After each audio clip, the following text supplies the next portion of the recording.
El regreso, historias que contar. Muy buenas tardes, hoy nos encontramos con un nuevo episodio de El Regreso, porque recuerden, todos tenemos una historia que contar y otra que escuchar. No se olviden de seguirnos en nuestras redes sociales y hoy nos encontramos aquí en la ciudad de Quito, estamos en Cines, así que si están un fin de semana o son de aquí de Quito o en cualquier parte del Ecuador y quieren venir a tomar cerveza, pues vengan y disfruten acá en Cines. Pueden probar cervezas de todos los colores, sabores, agrias, dulces, amargas, bueno, ustedes deciden. Si quieren conocer de viajes, de historias, pues visiten nuestras redes sociales y pueden encontrar diferente tipo de información. Bueno, sin más preámbulos, hoy tenemos un nuevo invitado, quien nos acompaña, nuestro querido invitado Alex. Hola Alex, ¿cómo estás? ¿Qué tal te sientes hoy? Muchas gracias, Pauli. Me siento honrado de esta invitación a participar en tu podcast. En tu podcast he visto ya algunos episodios que me gustaron mucho y como dices tú, siempre hay personas o historias que escuchar.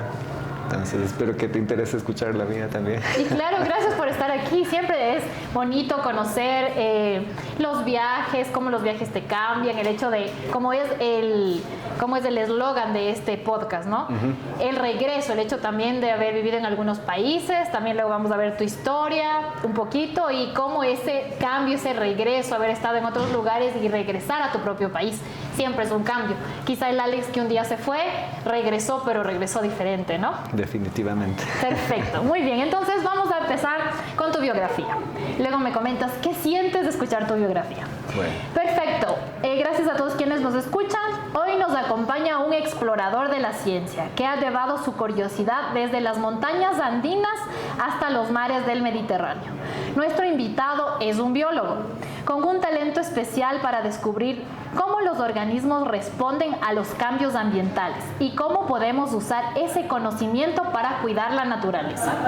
Tras graduarse en la Pontificia Universidad Católica del Ecuador, su pasión por la biodiversidad lo llevó hasta Italia, donde hizo una maestría en biología celular y molecular, y más tarde al Reino Unido, donde obtuvo un doctorado investigando cómo el cambio climático y la contaminación afecta a las algas marinas.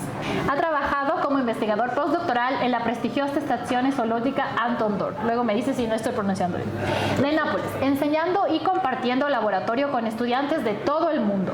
También ha sido profesor en universidades del Ecuador, transmitiendo no solo su conocimiento, sino también la emoción de la ciencia a las nuevas generaciones. Su trayectoria combina el campo y laboratorio. Lo mismo lo encontrarás buceando para estudiar ecosistemas marinos, que en la selva amazónica recolectando diferentes muestras, o en un laboratorio analizando el ADN para revelar secretos ocultos de la biodiversidad. Además ha participado en proyectos de restauración ecológica en Manabí, en Quito y en otros lugares, con un objetivo muy claro: mejorar la calidad del agua y de los suelos en beneficio a comunidades de ecosistemas. Aparte de todo esto, nuestro querido invitado habla español, inglés, italiano, portugués y ha vivido en varios países, lo que ha dado una perspectiva global de la ciencia y de la conservación. En pocas palabras, es un científico apasionado, un docente dedicado y un ciudadano del mundo, que cree en el poder de la ciencia para enfrentar los grandes retos ambientales de nuestro tiempo. Bueno, Alex, ¿cómo se siente escuchar tu biografía? Primero hay que recalcar que tú elaboraste la biografía según mi CV. Pero con tu información, claro, obviamente. Sí. Wow. Al escucharla sí me parece un gran viaje, un gran recorrido de vida. Y literal también viajar constantemente, ¿no es cierto? Moverme físicamente, claro, como moverme hacia adelante en la vida. Esa es la impresión que me acaba de dar escuchar mi propia biografía. Oye, pero qué interesante, ¿no? Muchas veces uno sabe lo que ha hecho, pero escuchar tu propia biografía desde una voz exterior, ajá, ¿no? Es un poco, ¿este soy yo? Ajá, ¿ese soy el Alexito? Qué interesante, pero. Entonces, impresionante. Sí, ¿cómo fue entonces esta conexión de Alex con la ciencia, con la biología? ¿Cómo fue esa decisión? Creo que viene mucho de mi familia. Mi padre fue alumno del padre Porras, que es un ambateño ilustre.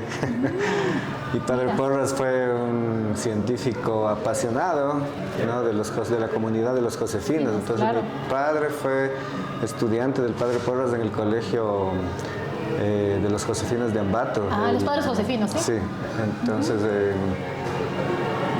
el padre Porras influyó mucho sobre las ciencias naturales. ¡Wow! Claro. A mi papá. Ajá. Mira, qué locura. Entonces me cuentan que el museo que había de historia natural. Sí, de Luisa Martínez también hay. Creo que lo donaron a Luisa Martínez, pero ya. originalmente estaba donde los josefinos. Mira. Ajá, Mira, sí, no es San José, no me acuerdo el nombre del colegio, pero en la montaña, ¿no? Ahí donde es la iglesia, la loma, cúpula exacto. roja. Sí, ahí. Los padres josefinos, ajá. Y al lado en el colegio tenían un museo de historia natural, que alguna vez de niños mi padre nos llevó y dijo que ellos le ayudaban como estudiantes al padre Porras a armar este museo de historia natural, que luego no sé si es el que me dices de Luisa Martínez o lo donaron a la Universidad Católica, no estoy seguro de la historia. Bueno, luego vamos a buscar esas curiosidades. Pero creo que fue mi padre el que me inculcó este amor a la naturaleza. O sea, desde niño prácticamente te gustó eso. Y luego, obviamente, fui parte del movimiento Scouts. Ay, qué y eso, genial. en cambio, me dio la parte exploratoria. Y creo que también leer los libros de Julio Verne. Mira. Como 20.000 leguas de viaje submarino era mi libro favorito de niño. Y eso, o sea, siempre tenía el espíritu de exploración. Entonces creo que esa conjugación de diferentes, digamos, influencias me ayudaron a decidirme a ser un naturalista. ¡Wow! ¡Qué locura!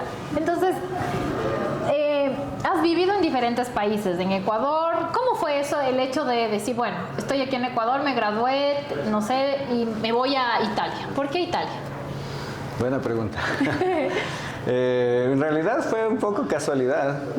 Sí, en ese tiempo en Ecuador, cuando yo me gradué en el año 2009, no habían programas de posgrado en ciencias naturales o biología. Entonces, obligadamente yo quería seguir estudiando y obligatoriamente teníamos que salir del país para seguir estudiando.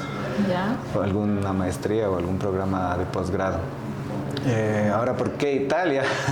Eso sí es un poco anecdótico porque resulta que mi primo estaba ya estudiando en Italia.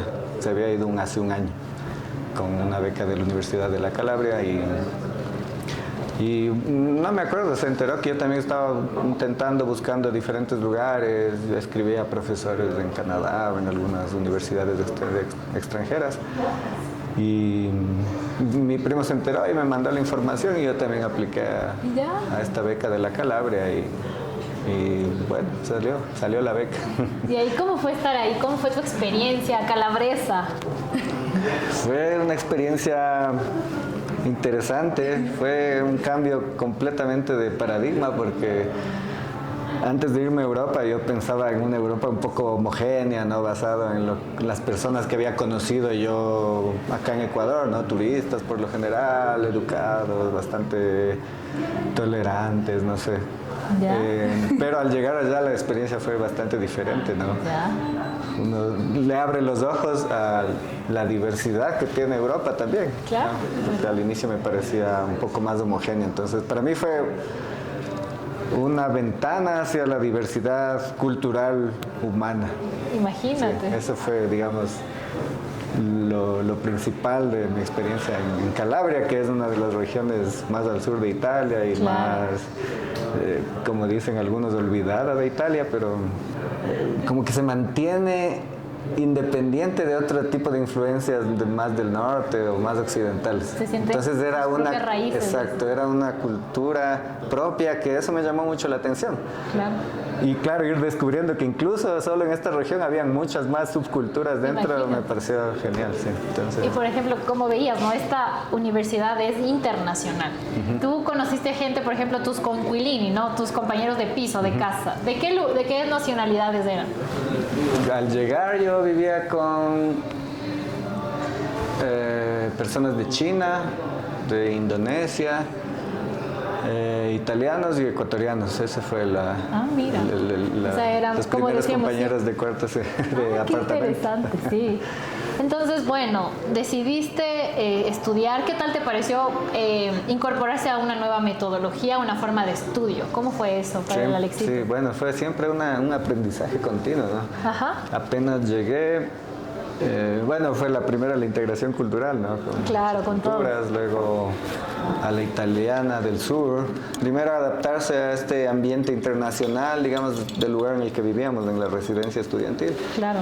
Y luego ya la parte científica, que era la parte de estudiar, educativa, que fue un sistema completamente diferente, ¿no? Sí. Y al cual todavía yo, de cierta forma, me apego, porque la persona o el estudiante se veía obligado a estudiar y repasar conceptos. Yo me acuerdo que grabábamos las clases originalmente y luego iba yo a escuchar la grabación para pasar, con un italiano un poco paupérrimo, que un poco se iba enriqueciendo de ir registrando, ¿no? Pasando con esfero la grabación.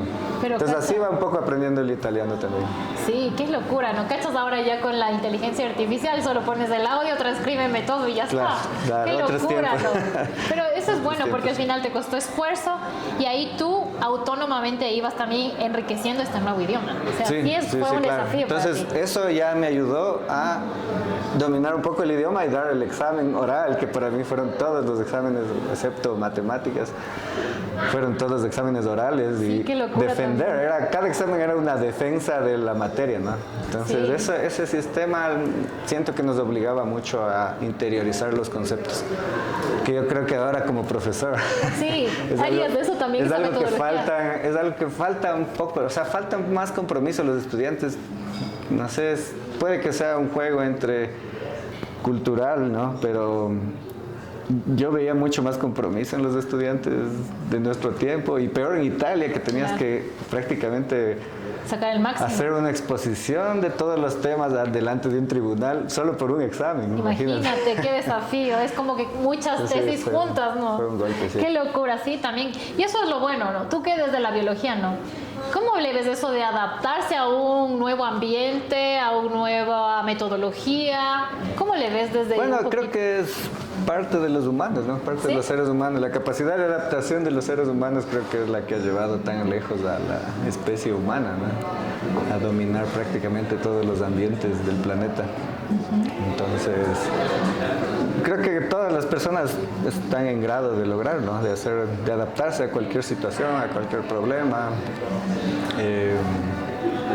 Y sí, o sea, no es nada imposible de lograr. Ajá. Mejor dicho, ojalá todos tuviéramos la misma oportunidad de vivir esta experiencia, porque es enriquecedora, ¿no? Sí, porque, y a la vez es una prueba, ¿no? Sí. Continua de que tenemos esa capacidad, ¿no es cierto? Es como ir empujándote hasta el límite y ver de qué material estás hecho.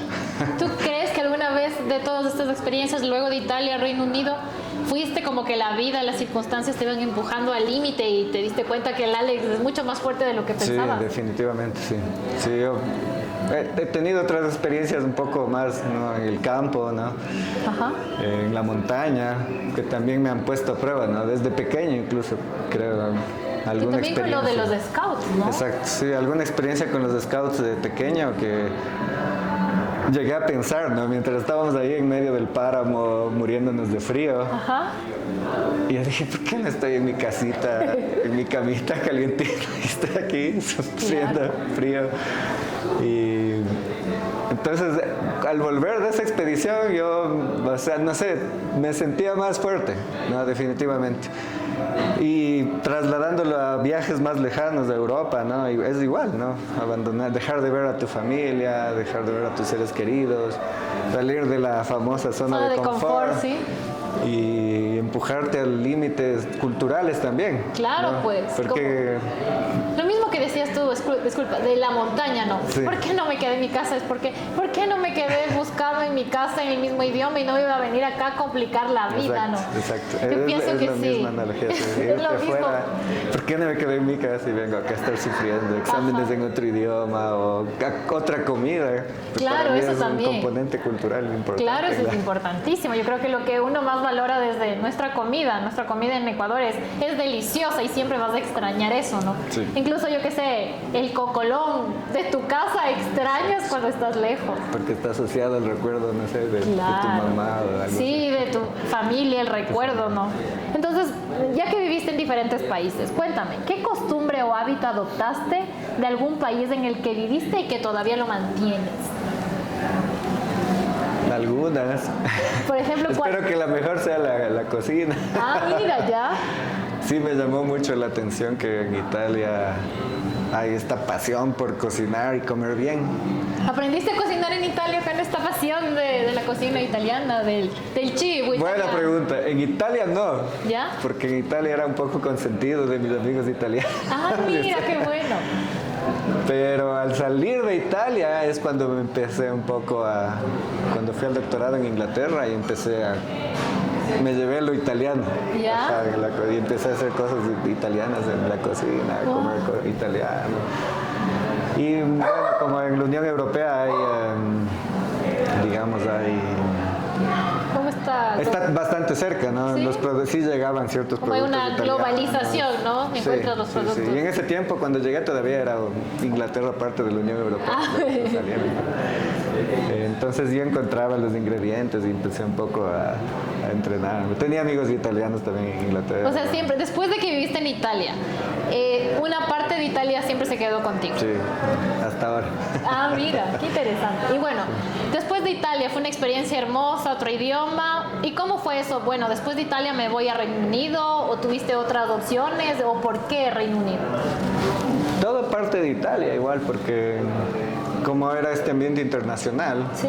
tuve la oportunidad de interactuar con otros investigadores, doctorandos que venían a la Calabria, a Italia. Entre esos un gran amigo y colega con el que actualmente igual sigo colaborando, trabajando, de Chile, Ah, mira. Claudio. Entonces, gracias a Claudio es que empezamos a construir esta cosa de ir a Inglaterra. Entonces, en ese momento el gobierno de Ecuador estaba entregando becas y vi la oportunidad y aplicamos a las becas con otros compañeros también ecuatorianos de ahí en la Calabria. Ajá. Y salí beneficiado de esta beca que me permitió ir a continuar los estudios en Inglaterra.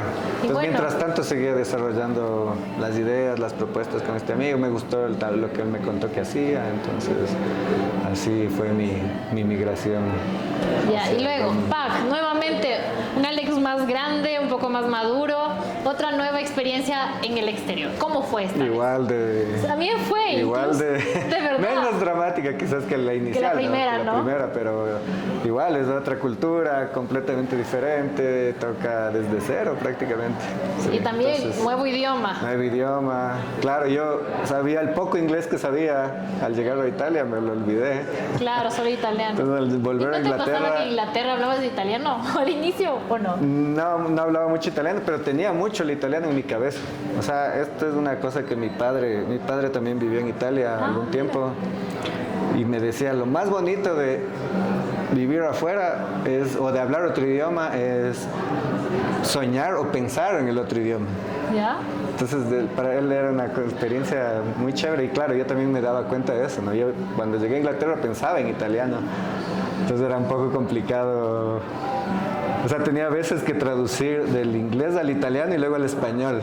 Mira, me pasaba eso es al que inicio. quizá porque tu especialidad la hiciste en italiano. Exacto. Y muchos de esos temas sabías en italiano. Exacto. Y ahora, como esto no sé en español, tengo que traducir del italiano en inglés y de ahí para entender. Sí, ¡Ay, qué locura! algo así me pasó al inicio. En serio, Sí, tenías luego- un switch up ahí en tu cabeza. Ajá. Y al salir de Inglaterra igual estaba pensando en inglés y ¿Y soñando. qué tal la cultura inglesa?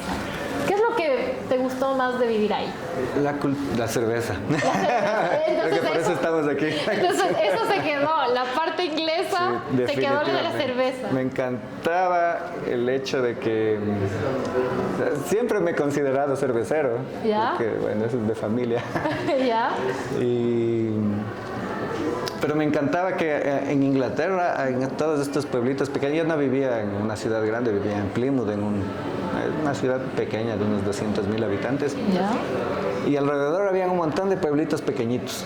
Entonces en cada uno de esos pueblitos tenían su cerveza propia. Ah, mira, o sea que probaste Me cuántas. encantaba, no tengo idea. Pero cada pueblito tenía 1 o 2 pubs en los cuales había un tipo de cerveza propio.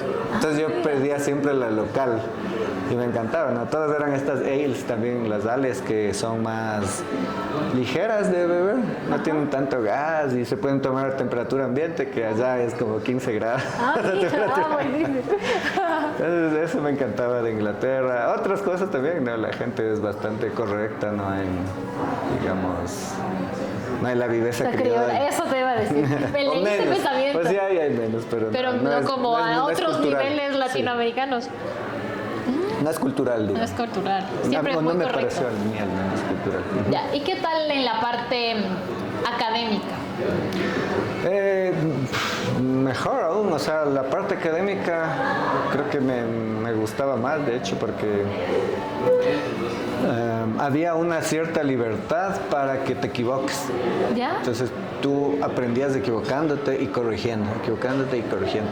Ah, Entonces, prueba y otro error, sistema prueba y error. educativo, ajá. ¡Qué locura! Y tú ibas construyendo tu propio camino. Por ejemplo, los estudiantes de pregrado se les permitía, ellos obviamente pagaban, no era del todo gratuita la educación allá, pero lo que pagaban se invertía en esto, ¿me entiendes?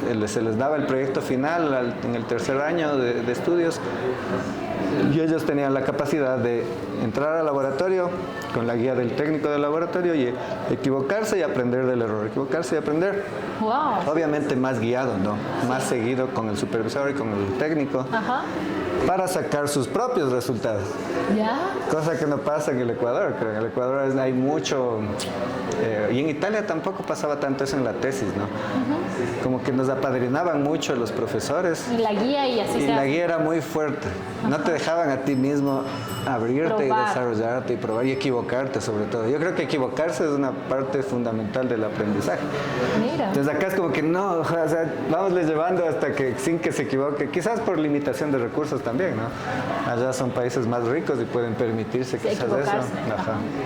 Y ahora como profesor, cuando algún estudiante se equivoca, ¿cómo es ese acompañamiento? Sí, ¿Cómo bueno, lo haces? ¿Sí lo aplicas de eso o no? No he tenido la oportunidad todavía de dirigir estudiantes de pregrado. Ajá.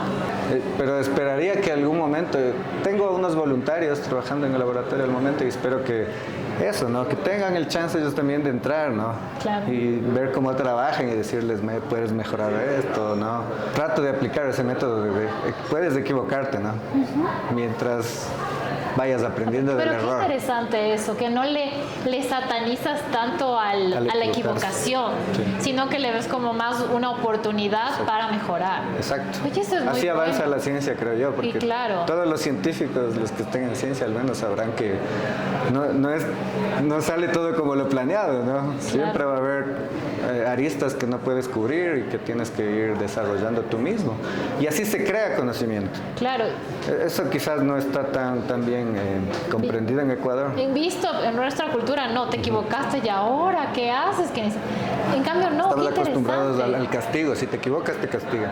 Cuando debería ser... Si te equivocas, te aprendes. acompaño. O te acompaño para que mejores. aprendas. Exacto. Oye, qué buena esa filosofía. Eso fue algo que me llamó mucho la atención del sistema inglés. Y por ejemplo, tus tutores cuando estudiabas en el doctorado era así. Sí, Prueba, claro, error, yo tenía total independencia. Wow. O quizá crees porque era el doctorado. O igual. No, fue igual. Yo también me sorprendí. Pensé que era solo el doctorado, pero interesante, cuando súper vi a los interesante. estudiantes de pregrado entrar al laboratorio era igual. Ajá. Entonces, me parece que es un sistema, no sé si aplique a todas las sociedades, a todas las culturas, pero al menos ahí funcionaba. Y los chicos salían con algo apropiado también.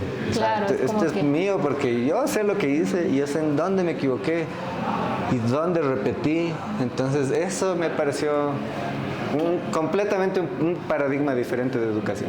Oye, qué interesante. Primera vez que conozco cómo dices eso de prueba de error. Tuve una compañera de piso, pero bueno, ella era una fusión. Si me está escuchando la Cris, hola Cris. Ella, su mamá es española. Ella nació en Inglaterra, pero era una fusión, ¿no? Pero me acuerdo, era una persona súper correcta, disciplinada, tranquila. Y una vez me acuerdo conversando, dice, es que Paulina, a mí me encanta el silencio. Era una persona, antes de tomar cualquier decisión, pensaba en los pros y contras, decía ya. Y es lo que tú decías, yo decía, ay, es que ya no voy a pasar este examen. Ya, tranquila, Paulina, si no pasas ahora entiendo el por qué después de cuántos años. Tranquila. tranquila, si no pasas a la primera, pues Ya mejora definitivamente. y continúa. Y yo así, tenía esa paz interior que yo decía, wow, algún día quiero llegar a ese nivel de tranquilidad. Entonces también ya está en su Claro. forma de ver la sociedad, de su educación, ¿cachas? O sea, yo veo que igual aquí Sí. en Ecuador todavía hay ese miedo, porque yo hago una pregunta a mis estudiantes y tienen miedo de responder. Digo, no tengan miedo a equivocarse. Claro. Hablen, o sea, exprésense al menos. Y eso es lo que a veces yo, por ejemplo, yo me acuerdo en Italia, podíamos preguntar y todo y responder. Y a mí me daba miedo responder, pero te das cuenta que cuando tú eres profesor, estás al otro lado, sientes gusto cuando tus estudiantes participan. Así es. Incluso si no dicen la respuesta que tú esperas, pero están participando, están dando su punto de vista. Yo creo que eso es lo más bonito. Sí, sí, que vayan Sí. creando su propia ruta mental Claro. en cualquier aspecto de la vida, ¿no? Es súper interesante eso. No, y eso es como una filosofía de vida. No solo se aplica a la educación, sino a todos los aristas, como dices, de tu vida. Sí, no copiar, sé tú mismo. Claro, eso. No seas una copia fiel de algo, no. Muy bien. Entonces, coméntame. ¿Cómo fue tanto te dedicaste más a la ecología, a la biodiversidad? ¿Qué lugar del mundo te inspiró más para dedicarte a la restauración ecológica? Ah, buena pregunta. ¿Y por qué? A ver, originalmente a mí me interesaba más los aspectos celulares y moleculares. Siempre me gustó el mundo de micro para abajo. Ah, mira. Pero con el tiempo llegó la aplicación y gracias al doctorado igual, ¿no? Llegué a un buen supervisor que tuve, Ajá. a Murray Brown. Hasta ahora te... Sí, siempre me voy a acordar. Ya. Una muy buena persona que me inculcó un poco a tener una visión más amplia, ¿no? O sea, la vida, sí, a ti te gusta esta parte más pequeñita, ¿no es cierto? De la célula para abajo, pero de la célula para arriba hay otro universo, ¿no? Claro. Entonces, ir integrando y no perder esta visión global de las cosas, creo que es lo que me ha ido un poco conduciendo a estos aspectos aplicados de la restauración, o que en realidad cuando más tuve cercanía a la restauración ecológica es en Italia. Ah, ¿no? mira. Cuando ya fui a hacer mi postdoctorado, se hablaba mucho de la restauración del fondo marino. Mira. Sí, entonces yo tuve igual la oportunidad de tener un excelente supervisor del Siempre postdoctorado. tuviste geniales supervisores. Sí, creo que nadie logra nada solo. Claro, es verdad. Todo lo que le hemos logrado es gracias a las personas que nos rodean. Y yo he tenido la suerte de tener personas excelentes que me han sabido guiar y aconsejar, ¿no? Para seguir un camino dentro de la academia. Entonces mi supervisor, Gabriele Procaccini, del postdoctorado, él trabajaba en organismos, en plantas acuáticas, plantas submarinas prácticamente. ¿Ya? O sea, ya es loquísimo pensar porque... Plantas submarinas. Sí, en cacha. términos evolutivos, las plantas con flor evolucionaron en la Tierra. ¿Ya? Y luego de millones de años volvieron al mar, o sea, volvieron a colonizar el fondo marino. Y se empieza... Es la una cosa adaptación, loquísima, cacha, esa es sí. la adaptación. Wow. Entonces, estas plantas tienen adaptaciones loquísimas para vivir bajo el agua, en ambiente salino, para hacer fotosíntesis, incluso hacen flores y semillas bajo el agua. Wow, qué Entonces, locura, ¿no? Es a otro nivel. es un organismo increíble, ¿no? La Posidonia oceánica se llama. Cuando estaba haciendo el doctorado fui a una vacación en Nápoles y por ahí haciendo snorkel le vi a la planta, porque no sabía qué era, digo, ¿qué es eso? Ajá, y no me esperaba que 3 años o 4 después iba a estar trabajando con ese organismo que me parecía hermoso. Sí, yo empecé con las macroalgas marinas en el doctorado, pero Terminaste. en el postdoc terminé con eso. Entonces, sí, la biología, o al menos la ciencia, para mí es siempre una ventana, ¿no? ¿Sí? Que abre nuevas ventanas. Entonces estoy siempre, eso es lo que me mantiene activo, me mantiene motivado, el aprender cada día nuevas cosas. Entonces, ellos hacían proyectos de restauración submarina con esta planta. Y por ahí llegamos a escribir algún artículo sobre los aspectos genéticos de la restauración, Que normalmente acá la restauración se entiende solo como o reforestar, Claro. o plantar, ¿no es cierto? Y no es así, es un poco más complicado. Hay que tener en cuenta la ecología. Por ejemplo, aquí tenemos lugares, tú para restauración aquí en Ecuador, ¿dónde crees que es el lugar propicio como para empezar eso? Hijo, hay un montón. Pero uno así que te encantaría trabajar en Bueno, aquí restaurante. estamos trabajando junto a una fundación con la que colaboro, que es la Fundación Grey Leaf. Ellos tienen proyectos aquí en la ciudad de Quito para reintroducir plantas nativas Ya, introducir. en el área urbana. Ah, ya. Ajá. Y otros proyectos en la costa ecuatoriana, que la costa ecuatoriana es, yo creo que desde el Carmen, Santo Domingo para abajo es bastante degradado por la agricultura intensiva, Mira. por siglos de agricultura, ¿no? Entonces se han perdido muchos los bosques de la costa, del Chocó, el Chocó Bajo, ¿no? Que no es muy, en altitud no es muy alto, son 200 metros sobre el nivel del mar.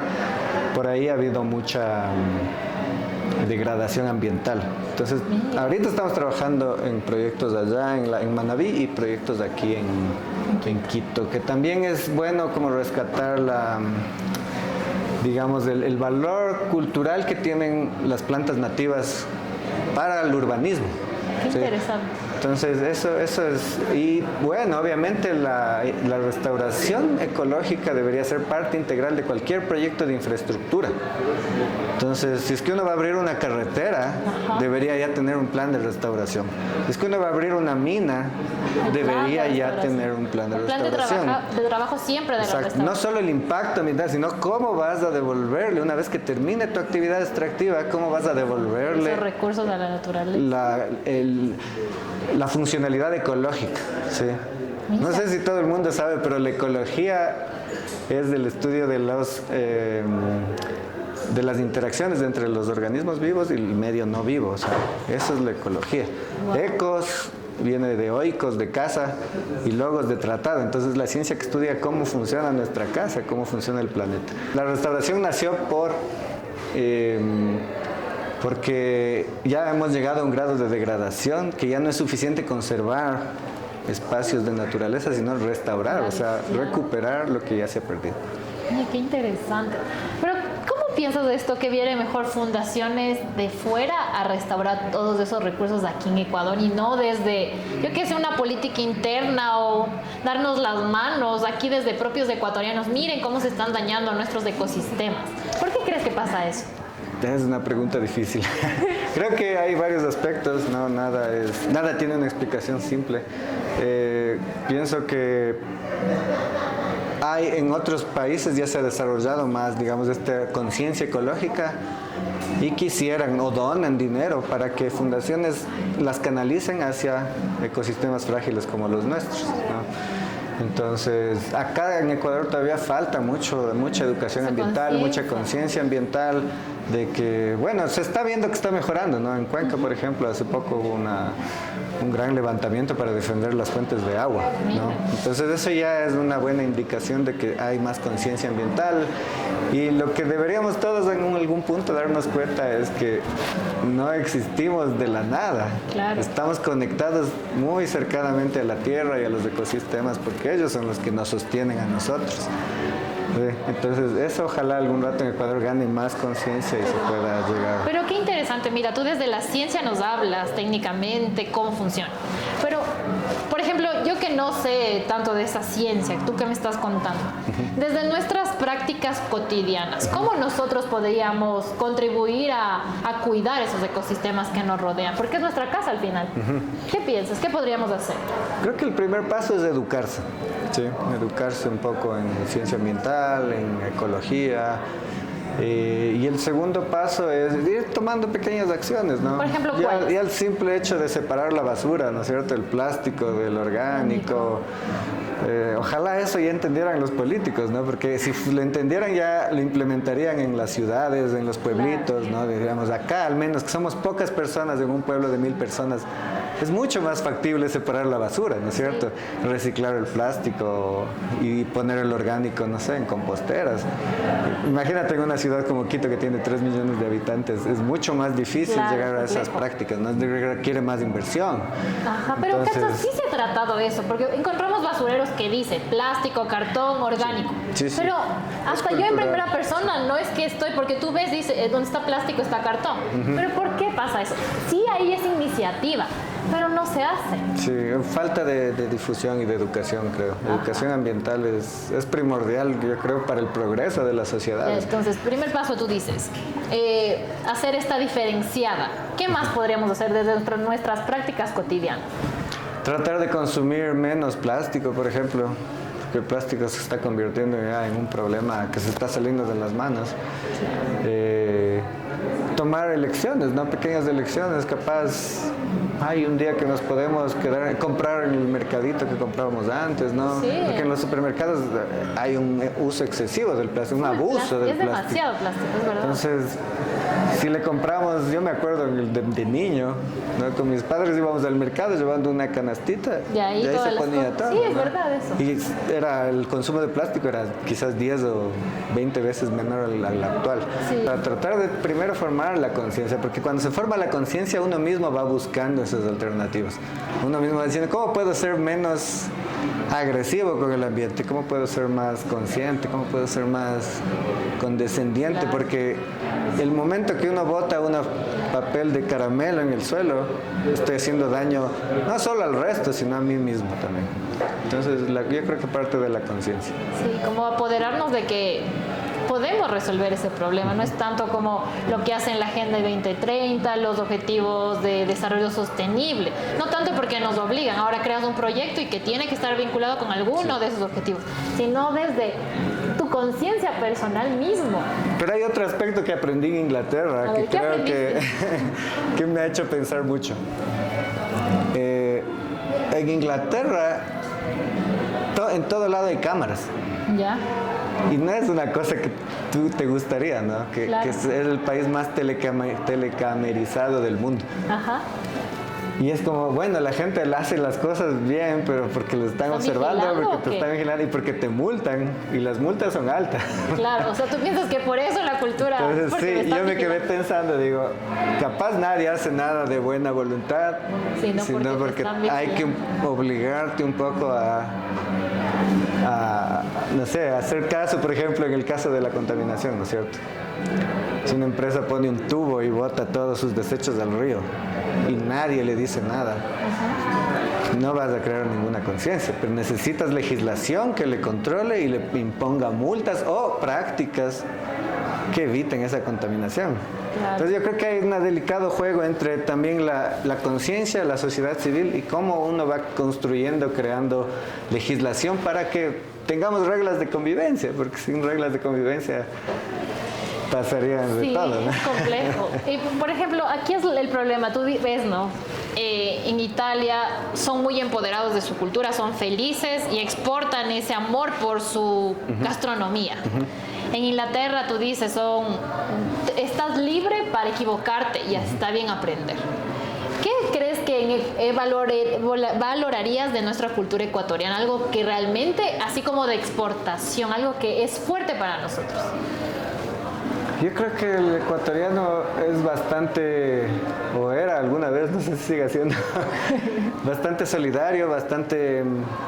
O sea, yo creo que el ecuatoriano se ponía en el zapato del otro, ¿no? No sé si continuemos en ese Siendo mismo sendero. empáticos. Pero era muy empático el ecuatoriano y si te quedabas, no sé, pues con una llanta baja, alguien siempre te daba una mano, ¿entiendes?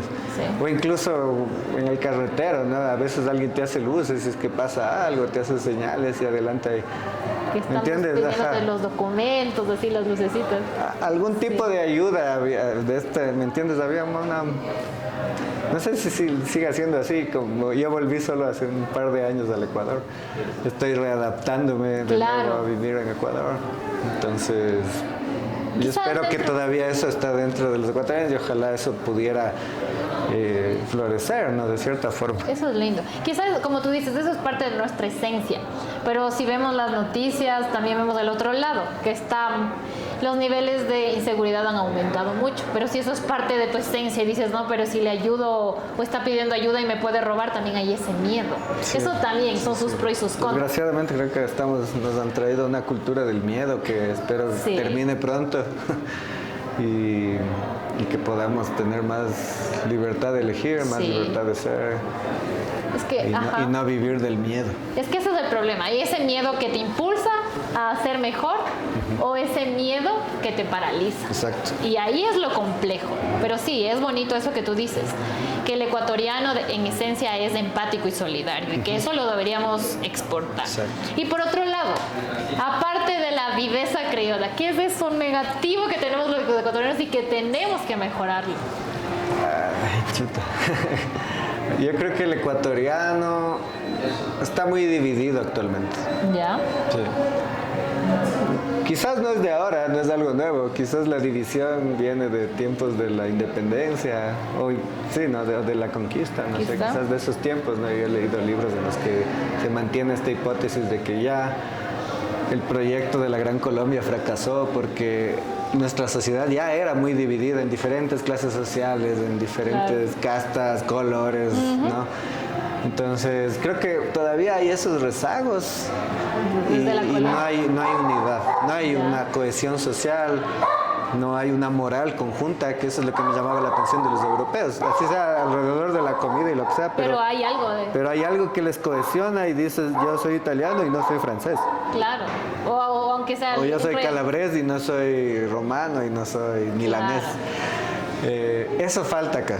Sí. Eso no hay al menos esa cohesión que diga, bueno, vamos todos para allá. Es que eso es lo que nos falta. O solo quizás, ¿sabes cuándo haya eso? Cuando juega la selección. Es el único ejemplo. Como que eso es el punto de encuentro. Es el único punto de encuentro. Sí, cuando todos con tu camiseta amarilla o azul, lo que sea, sí va a jugar la selección solo ahí. Exacto. Quizá ahora también porque nuestra selección está siendo fuerte, una de las... Esperemos que tengamos buenos resultados en el Mundial, pero bueno, pues ahí para unirnos más como sociedad. Qué interesante hablar, mira, desde fútbol, historia, me estás contando hasta desde la parte científica. ¿De qué manera crees que tus viajes te han cambiado como persona y a la vez como científico? Uy, mil maneras. Pero una que más te ha llamado la atención. Mis viajes me han cambiado mucho porque he aprendido a ser mucho más tolerante, por ejemplo. Ajá. No, cuando tú viajas... Bueno, yo viajo desde los 10 años en realidad. Mira, de toda una vida. No, perdón, no. Desde los 13 años fue mi primer viaje internacional. Ay, qué por lindo. los Scouts. Oh. Y creo que esa fue la primera vez que tuve el contacto con gente de todo el mundo, porque fue un evento de estos campamentos mundiales. Ay, ¿no? qué de interesante. Ay, qué bonito. En Chile. Entonces ahí... Por primera vez estaba en contacto. Por primera vez, por ejemplo, me enteré que en Sudáfrica había gente blanca. Claro, entonces, eso fue toda una aventura, experiencia de niño, ¿no? De ver diferentes culturas y aprender a ser un poco tolerante. Y el evento estaba basado en eso, ¿no? En construir la paz, en construir la paz. Lindo. Entonces, ¿cómo construías la paz? Entendiendo las otras culturas. Qué bueno eso, en construir una paz en la diversidad. Exacto. O sea que al final hay ese punto de encuentro. Y eso es lo que tú dices que falta aquí en Ecuador. Qué interesante. Paz y comprensión intercultural. Ese era el objetivo del evento. Y ahí por primera vez dije, bueno, veo gente que tiene otros modales, otras maneras de ser, pero no me están haciendo daño, ¿no? Claro, es verdad. Tienen derecho a ser como son. Ajá. Y yo puedo aprender de ellos. Sí. Eso fue la experiencia hace 13 años. Entonces de ahí en adelante siempre fue ese digamos, mi predisposición cuando viajaba, ¿no? Tener siempre la mente abierta para aprender de esas culturas. Sí, quizás habrán aspectos que me gustan, aspectos que no me gustan, pero no voy a imponer lo que yo creo a otras personas. Claro. Yo tengo que aprender a entender cómo son ellos y que tienen derecho a ser como son. Ajá. Lo más lindo, ¿no? Sentarte en una mesa con personas que piensen diferente a ti y te enriqueces de lo que el otro ves, porque es una perspectiva, es como vemos este logo, tú le ves de acá, yo vemos el mismo, pero cada bien le ve desde su perspectiva y eso es lo más interesante, enriquecer. Sí, es súper interesante. Por otro lado, ¿cómo fue luego de haber estado en otros lugares el regreso a Ecuador? ¿Cómo fue ese Alexito peleándose con todos o amor y paz con todos? Buena pregunta. Yo creo que siempre quise regresar. ¿Ya? Siempre que he salido a algún lado, he querido regresar a casa. Entonces, ¿qué es para ti el regreso? Para mí el regreso es volver a casa. Y lo interesante es que, por ejemplo, cuando estaba en Italia y alguna vez salí de viaje, ¿no? Para conocer algún lado, unos 2, 3 días, cuando uno es estudiante no tiene mucho dinero. Mochileros, sándwiches, te maltratas quedas en tus los sándwiches. aeropuertos, en los Y trenes. me acuerdo que volviendo, ya llegando, ¿no? A Cosenza, ¿te acuerdas que había un túnel, ¿no? Que salía el tren del túnel y había la primera vista y casi unos segundos después se veía la universidad. Y una vez sentí, digo, ay, estoy volviendo a la casa al fin, ¿no? Entonces me quedé pensando, no tengo una sola casa al final. Sí, es verdad. Casa es donde tienes las personas que quieres, las personas que te quieren, ¿no? La gente que está alrededor tuyo. Entonces, eso fue un sentimiento nuevo, ¿no? Sí. Pensar que estoy llegando a casa cuando estaba en Italia, en otro lugar completamente diferente. Obviamente, casa para mí siempre va a ser la casa de mis padres, ¿no? Riobamba. Ajá. Sí. Oye, pero qué interesante, ¿no? Luego ya, como dices, tenemos diferentes casas. O sea que Tenemos sí. diferentes casas. ¿Sí? O sea que si de aquí regresas a Italia, igual te están esperando en tu casa. Tengo una segunda casa por ahí también. Wow, sí, también ¿no? Esa experiencia que primero estuviste en la Calabria y luego nuevamente regresaste. Sí. Ese regreso también. Sí, esa también fue interesante. O sea, de Calabria fui a Inglaterra y de Inglaterra volví a Nápoles, ¿no?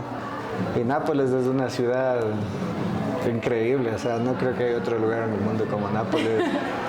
Es muy loco, es muy abierta, muy sociable, muy acogedora. Claro, también. Y sobre todo los sudamericanos nos quieren, no sé si por hecho Por de Maradona.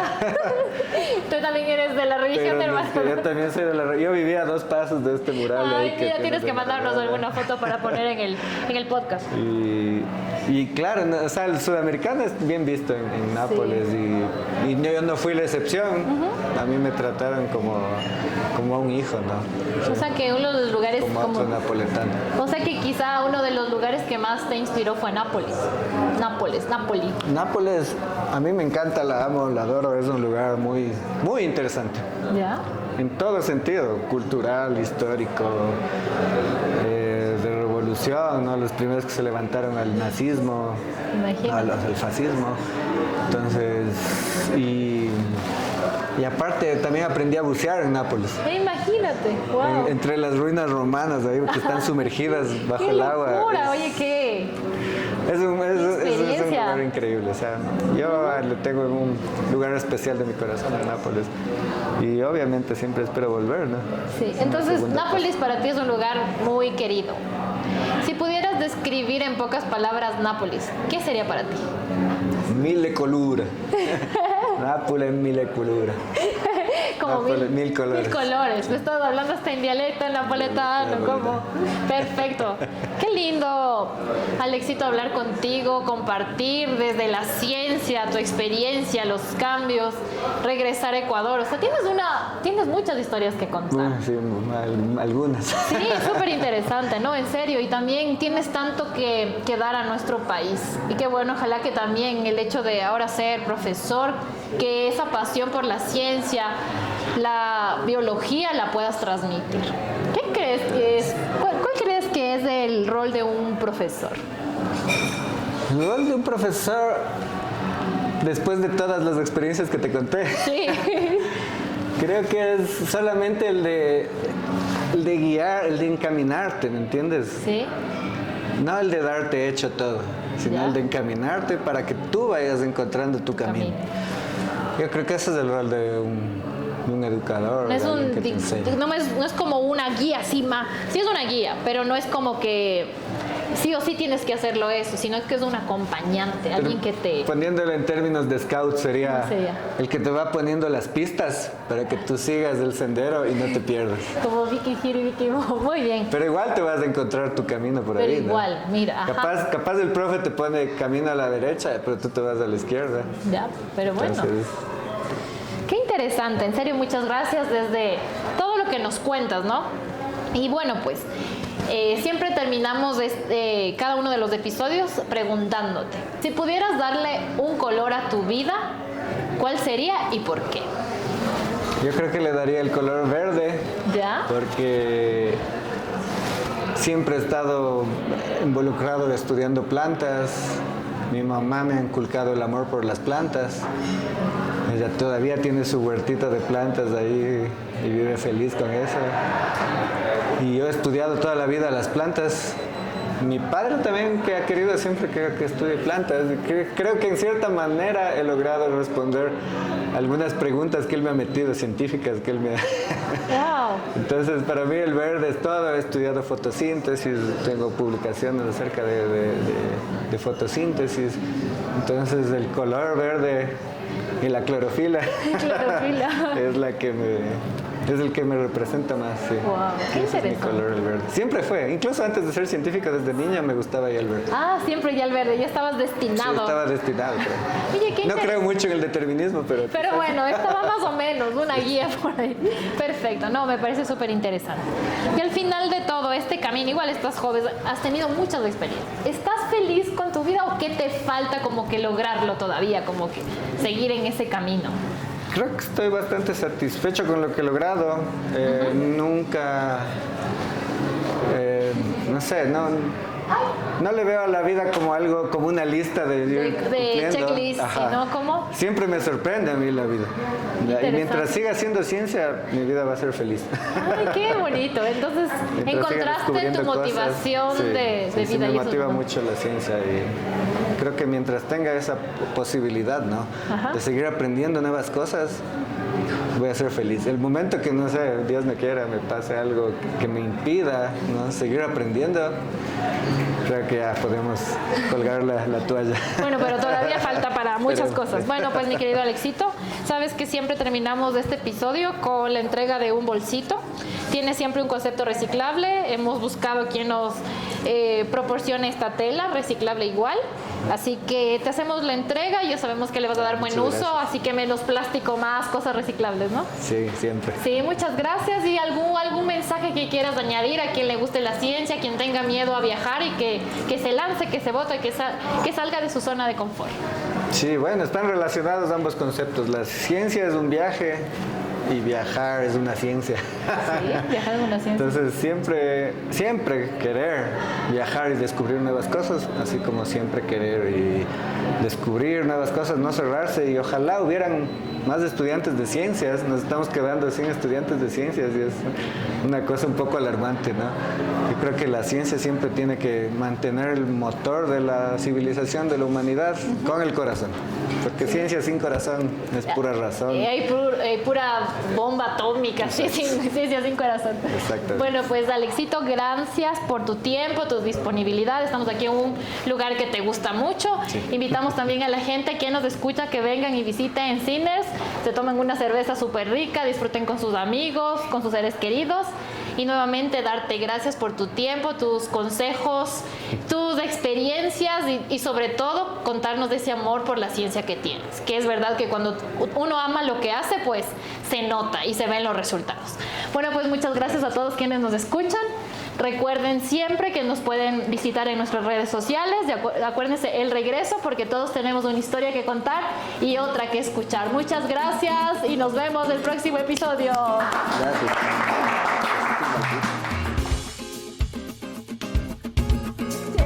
Gracias. Me morí de calor. Yo también. Y se hizo súper Mira que largo. estaba sudando. Sí, yo también. ¿Cuánto duró? Sí, casi una hora. Ahora fue. Ya nos embalamos. Ya. Sí. O pongámonos de rodillas. Ay, con el oído. Con el bolsito. No se ve. Con el bolsito. Alto. Ah, sí, mira. ¿Con esto? Claro, 1.80, mira. Ah, también el bolsito. Ah, sí. Ah, che, ahí está buenazo. Ahí con este aquí. Sí, mejor siempre.